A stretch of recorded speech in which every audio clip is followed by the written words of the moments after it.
profiles.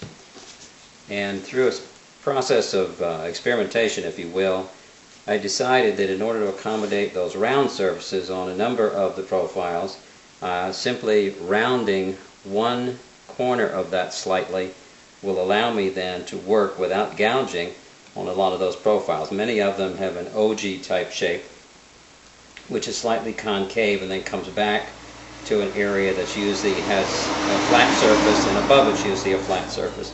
So that turns out I'm able to use it so that I can work on the concave, and by simply turning the blade I'm working on the flat surfaces, or the ones that form almost a 90 degrees. And by slightly rolling it as you're working, you're able to continue working throughout the profile without changing tools. So let's go ahead and do a little demonstration here on moving this. I'm working with a heat gun. Doesn't have to be an expensive heat gun.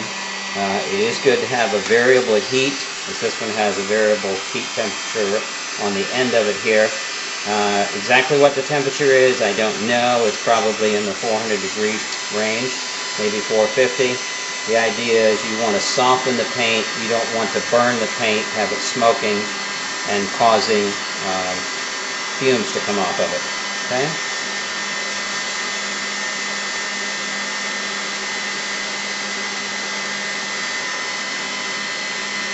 And I like to let the heat gun do most of the work.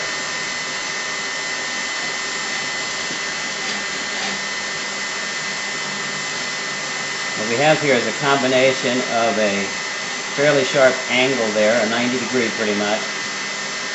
Then we have a rounded area which is rounded out, okay, which I'm scraping over the top of, just gently rolling my blade on that so that I can scrape that off. If it's appropriate, depending on direction, you can also scrape that little bit off of the top of the profile there.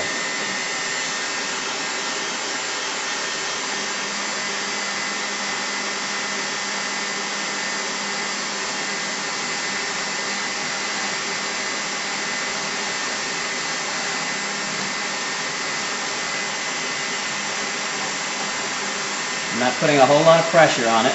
I'm not wanting to gouge up or remove too much wood or anything. I just want to be able to get that old paint off and leave as smooth a surface as possible.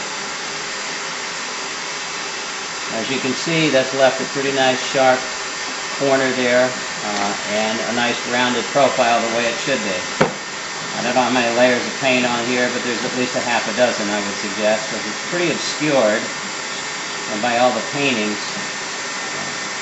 And one of the real benefits of doing the restoration is that we're going to get those profiles back and really see the true look and beauty